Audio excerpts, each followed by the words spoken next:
오늘은 십자가의 사람 다섯 번째 인물인 아리마대 사람 요셉을 살펴보겠습니다. 예수님의 죽음 전까지는 이 사람의 이름이 등장하지 않다가 예수님의 죽음과 더불어 등장한 인물입니다. 비록 주님의 죽음 전에는 이름을 올리지 못했지만 결코 신앙에서 제외된 존재가 아니며 12 제자 못지않게, 아니 그보다 어찌 보면 더 강건한 제자였음을 오늘 본문의 말씀이 보여주고 있습니다. 사복음서에서는 한 복음서도 빠짐없이 이 아리마대 요셉에 대해서 언급하고 있습니다.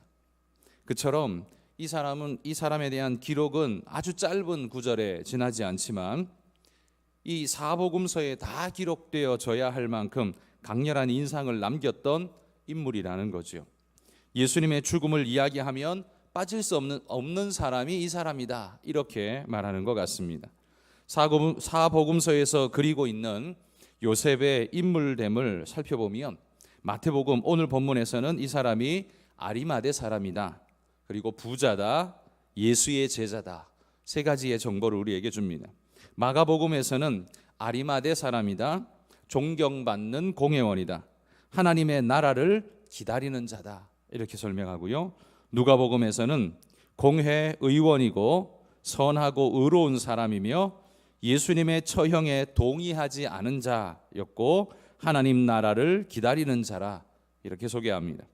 요한복음에서는 아리마대 사람이고 예수님의 제자다, 이렇게 사복음서가 이 사람에 대해서 빠짐없이 이야기를 합니다. 그렇게 공통적으로 다 이 사람에 대해서는 빼고 가면 안 된다, 꼭 이야기하고 가야 한다라고 할 만큼 예수님의 죽음에 대해서만큼은 아주 중요한 인물이라고 그려주고 있습니다. 그리고 그 사람은 하나님의 나라를 기다리는 경건한 신앙인이었고 예수님의 제자였다. 그의 인격은 선하고 의로운 사람이었고 외면적으로는 산헤드린 공회 회원이었고 부자였던 사람이었다, 이렇게 소개합니다. 그러나 이 사람 요셉이 당면한 현실은 녹록지가 않았습니다. 자신이 믿고 존경하는 예수님이 어이없는 불법 재판으로 죽음에 이르게 되었을 때 그가 할 수 있는 일이라고는 누가복음에서 말하는 것처럼 이 처형에 나는 동의할 수가 없다, 이건 불법하다, 부당하다라고 부결표를 던지는 것 외에는 그가 할 수 있는 게 없었습니다. 그러나 자신의 한 표는 너무나 힘이 없었습니다. 거대한 대제사장과 산헤드린 공회의 힘 앞에서 자신은 너무나 무력할 뿐이었죠. 게다가 적극적으로 그걸 막아설 힘도 없었습니다. 웬고하니 대제사장이 만들어 놓은 분위기는 살벌하기 이를 데 없는 상황이었습니다. 여기에 반대 발언을 하는 순간 역적으로 몰릴 판이었습니다. 지금까지 자신이 쌓아온 명성과 지위에 중대한 흠집을 낼 만한 상황이죠. 뿐만 아니라 그렇게 되면 자신의 미래는 없다고 봐야 정상적일 겁니다. 유대 땅에서는 이제 살아갈 수 없는 존재가 되는 거죠.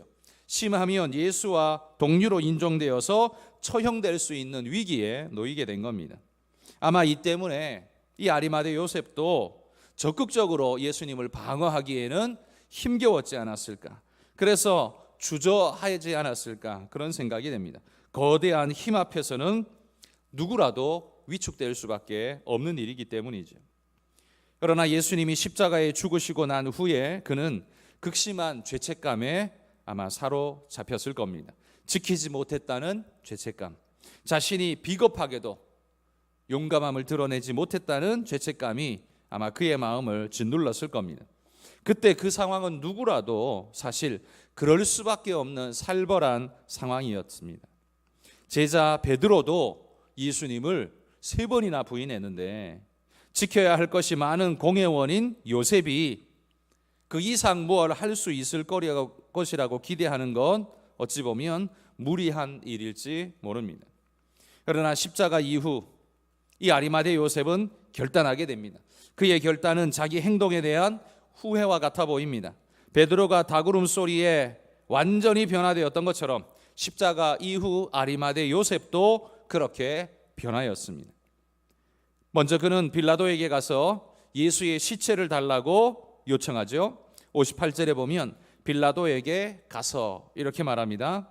학자들은 이때 쓰인 단어가 헬라어로 프로셀돈이라고 해서 이 뜻이 그냥 가서 정도가 아니라 급하게 가서라는 그런 동작을 담은 급하게 간 그런 의미의 단어라고 합니다.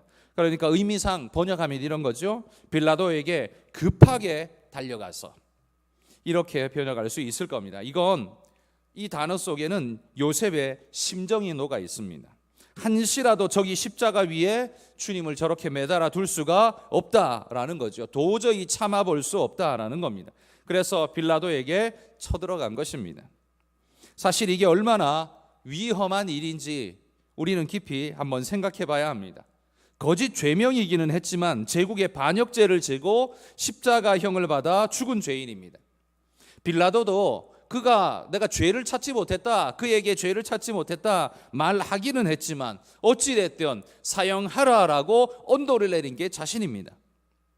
그러니 이런 판결을 실행하고 있는데 거기에 딴지를 걸고 있다면 이건 자신을 거부하는 것처럼 느껴질 수 있는 자존심을 건드리는 일이 되는 거죠. 안 그래도 마음이 찜찜한데 당신이 잘못했다는 식으로 들고 일어나면 이 빌라도 입장에서는 굉장히 불쾌하고 불편할 수밖에 없습니다.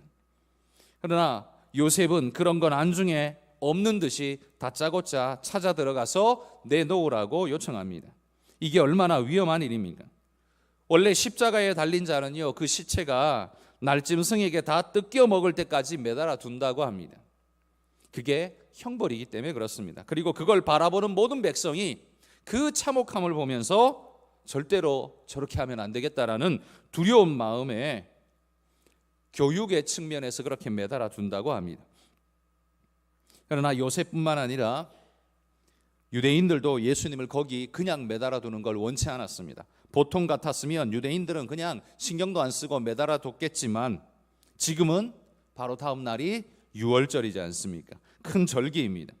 절기에 시체를 매달아 두는 건 부정한 일이고 그 절기를 모독하는 일과 같은 일이 되기 때문에 대제사장과 장로들도 내려달라고 요청하는 거죠. 그러니 요셉만 이야기한 게 아니라 그 백성의 지도자들까지 다 나와서 이야기를 하니 빌라도 역시 그 시체를 거기 매달아 둘 고집할 필요는 없었던 거죠. 요청을 들어주는 척하면서 자신의 부끄러운 결정인 이 사건을 그렇게 종결하고 싶었던 것이 아마 빌라도였을 겁니다. 그러나 요셉이 그 시신을 내려달라고 한 건 그 다음 날이 유월절이기 때문에 부정하게 될까 봐 그 이야기를 한 건 아닙니다. 요셉에게는 당신의 주님이신 예수님을 한시라도 거기 매달아 두는 걸 참아볼 수 없었기 때문에 그러했습니다. 그런데 문제는 시신을 내리고 장사 지내려면 문제가 뭡니까?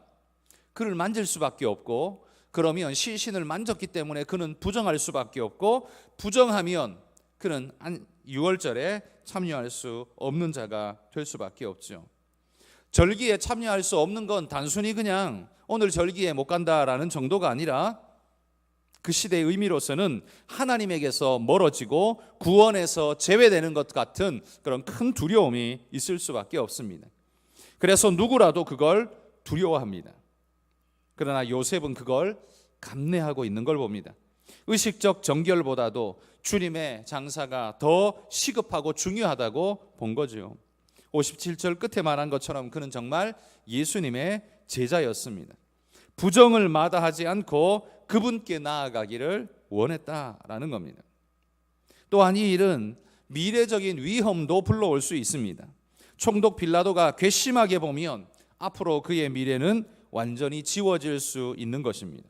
지금까지 쌓아올린 명성과 부와 지위를 한순간에 날릴 수 있는 상황이 되는 겁니다. 빌라도에게만 미움받는 게 아니라 대제사장에게도 미움받기 때문에 어디에서도 살아갈 수 없는 그런 위험한 상황에 처하게 되는 거죠. 그러나 마가복음 15장 43절에는 성경이 이렇게 기록합니다. 당돌이 빌라도에게 들어가서. 이 아리마대 요셉이 그냥 빌라도에게 들어간 게 아니라 오늘 본문은 빌라도에게 가서라고 그냥 정상적인 표현을 쓰고 있지만 마가복음은 당돌이 빌라도에게 들어가서, 여기 당돌이라는 단어 속에서 우리는 굉장히 무례한 자세 같은 느낌을 받게 됩니다. 이건 아주 힘차고 어떤 의지를 가지고서 뭔가 이 의미를 강하게 내포하면서 숨겨둘 수 없고 뿜어내고 있는 그런 모습을 우리가 볼 수 있죠. 아마도 이건 빌라도의 사형 판결에 대한 아리마대 요셉의 무언의 시위였는지 모릅니다. 당신이 잘못했다라는 걸 불편한 심기로 그렇게 나타냈는지 모릅니다. 그러니 빌라도 입장에서는 굉장히 불쾌할 수 있었겠지요. 그러나 요셉은 그런 걸 신경 쓰지 않았습니다. 예수님의 죽으심 이후에 그는 두려워 숨고 피하고 하던 모습에서 완전히 변하여서 담대하게 나가서 강력하게 선포하는 그런 예수의 제자다운 모습을 보여주고 있다라는 거죠. 이 아리마대 요셉의 두 번째 사건은 보면, 그의 두 번째 결단은 60절에 보면 바위 속에 판 새 무덤에, 자신의 새 무덤에 예수님의 시신을 모셨다라고 합니다. 이는 자연 동굴을 무덤으로 사용한 것이 아니라 판 자신의 무덤, 그것도 바위 속에 판 자신의 무덤이라고 말하죠. 인공적으로 돈을 주고 사람을 사서 무덤을 팠다라는 겁니다. 삽으로 판 게 아니라 바위를 깨부시면서 굴을 팠다는 겁니다. 여러분, 이게 얼마나 힘들고 어려운 과정이었겠습니까? 그만큼 인건비가 굉장히 많이 들 수밖에 없었습니다. 유대인들에게는 이렇게 무덤을 만들면 우리는 그냥 개인 무덤이죠. 그리고 잘 해봐야 부부간의 합장 정도 합니다. 그런데 유대인의 무덤은 그렇지 않고 대대손손 가족묘로 무덤을 갖습니다. 한 사람의 무덤이 아니라 가족 전체의 묘지인 거죠. 그 무덤 안에 들어가면 동굴 속에 돌 테이블이 있습니다.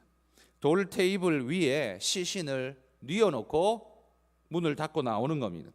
그리고 가족 중에 누군가가 또 그 이후에 죽으면 그 시신을 메고 들어가서 돌 테이블 위에 놓여 있는 그 이제는 뼈만 남아 있는 그 시신을 통에 담고 그 돌 테이블 위에 다른 가족을 올려놓는 것이죠. 그 시신을 올려놓으면 또 그 시신의 무덤이 되는 겁니다. 그래서 유골 한만 밑에 큰 것이 하나 구비되어 있는데 거기에다가 뼈들을 모아두고 새로운 시신을 계속해서 올려놓는 겁니다. 그러니까 지금 우리처럼 한 사람에게 하나 죽을 때마다 그럼 무덤이 계속 늘어나는 게 아니라 한 가족의 한 무덤이면 족하게 쓸 수 있는 겁니다.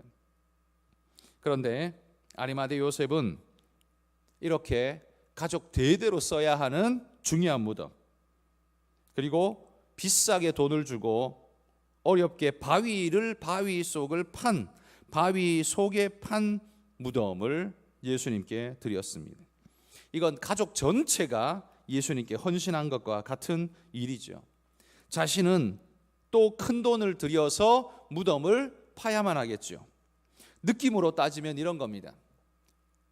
우리가 10억을 주고 새 집을 지었습니다. 멋지게 집을 지었습니다. 나 혼자 살 게 아니라 대대손손 가족이 살아야 되기 때문에 10억을 주고 멋지게 새 집을 지었습니다. 그런데 그 집에 들어가 살아보지도 못하고 집을 짓고는 곧장 그 집을 통째로 주님께 드린 겁니다.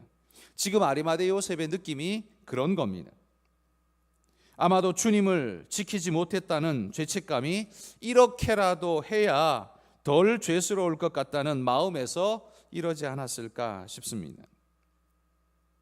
모두가 십자가 앞에서 두려워 떨고 있는 그때에 아리마대 요셉은 오히려 주먹을 불끈 쥐고 주님을 향해 나가는 걸 마다하지 않았습니다. 빌라도를 향해 당돌이 들어갔습니다. 대제사장의 눈치를 무시하고 시체를 내려달라, 내가 장사하겠다라고 소리쳤습니다. 그리고 엄청난 값을 주고 판 새 무덤을 주님께 아낌없이 드렸습니다. 이런 요셉을 보며 이런 생각을 해봅니다. 그물을 버려두고 주님을 따랐던 12제자가 대단하다라고 생각했는데 아리마대 요셉 역시 모든 것을 주님을 위해 버리고 주님을 쫓은 확실한 주님의 제자였다라는 거죠. 비싸게 주고 판 무덤을 드리고 사내들인 공회에 역행하는 일을 하며 부정에 이를지라도 유월절을 지키지 못할지라도 주님이 더 중요하다라고 결심하면서 주님께 달려간 자, 그가 바로 아리마대 요셉이었다는 겁니다. 여러분, 이게 진짜 제자 아니겠습니까? 예수님 살아생전에 주님이 주시는 떡, 고기로 배불리기 위해 그분의 말씀 들으려고 그 앞에 서되, 그러나 표적을 보기를 즐거워하고 뭔가 쇼를 보듯이, 그리고 먹고 배부르기를 즐거워해서 예수님을 쫓았던, 몇 날 며칠을 쫓았던 그런 사람을 가리켜 성경은 제자라고 부르지 않습니다. 그런 고귀한 이름을 그들에게 허락해 주지 않습니다. 그런데 예수님 살아생전에는 흔적도 보지 못했던 이 사람인데, 예수님 돌아가신 이후에 그가 보여주고 있는 이 사건을 통해 이 아리마대 요셉을 성경은 명백하게 주님의 제자라고 선포하고 있는 걸 봅니다. 요셉은 주님을 지켜드리지는 못했지만, 그 때문에 자신의 약함을 한탄하게 되지만 돌이켜서 더 강한 모습으로 신앙을 드러낸 인물이 되었습니다. 진정한 믿음의 결단은 무서울 것이 없는 강력이라는 걸 아리마대 요셉을 통해 보게 되죠. 카타콤의 순교자들은 붙잡히게 되면 짐승의 가죽을 뒤집어 쓰고 야수들에게 뜯겨 죽을지언정 그들은 믿음을 포기하지 않았다라고 합니다. 카타콤의 순교자라는 책이 있습니다. 오래된 책인데요, 벌써 거의 30년쯤 전에 제가 읽었던 책인데, 그 책에 보면 초대교회 당시 믿음으로 함께 모였던 그들이 로마에 붙잡히게 되면 이런 원형 경기장 안에 짐승들의 밥으로 던져지는데, 거기에 그냥이 아니라 짐승의 가죽을 양가죽이든 뒤집어 쓰고 피냄새를 흘리면, 그리고 반대편에는 며칠씩 굶겼던 사자를 풀어 놓으면 단숨에 달려 덮쳐들어서 뜯어버린다는 거죠. 그런데 그 당시 카타콤의 순교자들, 믿음의 우리 선배들은 두려워하거나 도망가거나 믿음을 부정하지 않고 그 모든 것을 묵묵히 그대로 받아들였다는 겁니다. 그 죽음의 현장 속에 기도하며 주님을 찬양하며 짐승에게 뜯겨 죽어가는 순교의 잔을 마다하지 않았다고 기록하고 있습니다. 여러분, 이건 요셉의 결단과 같은 모습 아니겠습니까? 대제사장과 다른 공회원들이 자신을 고소할 수도 있지만 그런 것에 두려워하지 않았습니다.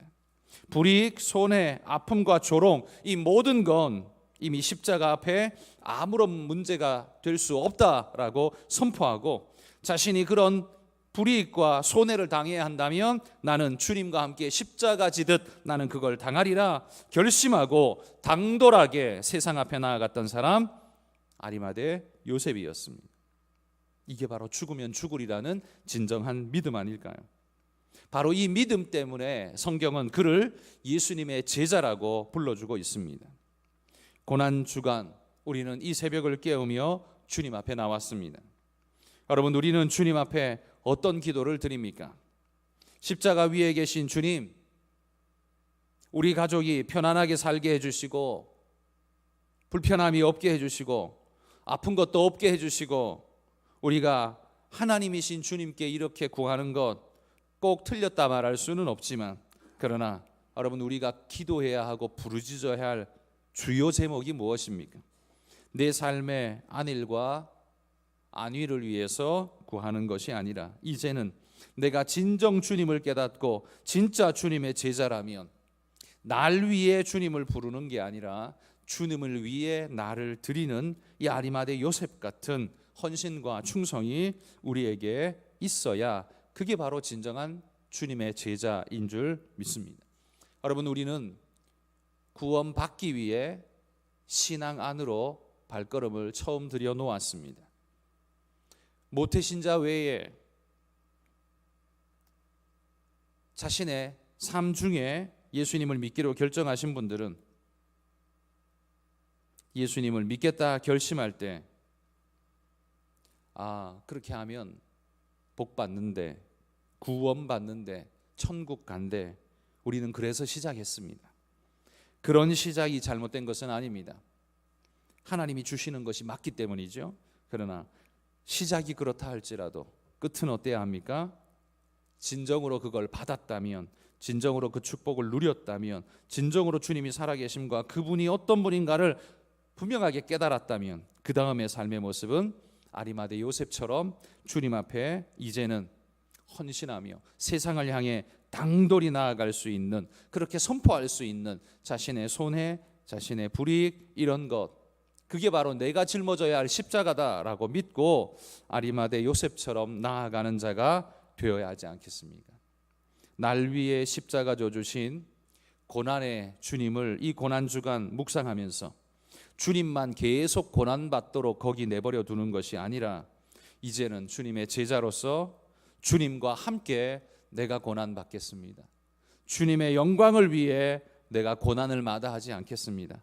그 고난을 결심하는 주간이 우리의 고난주간 아닐까 싶습니다. 여러분, 주님 고난 당해 주셔서 감사합니다라고 말하고 끝날 것이 아니라 내가 주님을 진실로 믿는다면 이 아리마대 요셉처럼 자신의 어떤 것까지 다 내어놓고 주님을 위해 내가 고난 받겠습니다 라고 결심하고 믿음으로 이제 당돌이 세상 앞에 외치며 나아가 살 수 있는 그런 믿음의 일꾼들이 되시기를 주의 이름으로 축복합니다.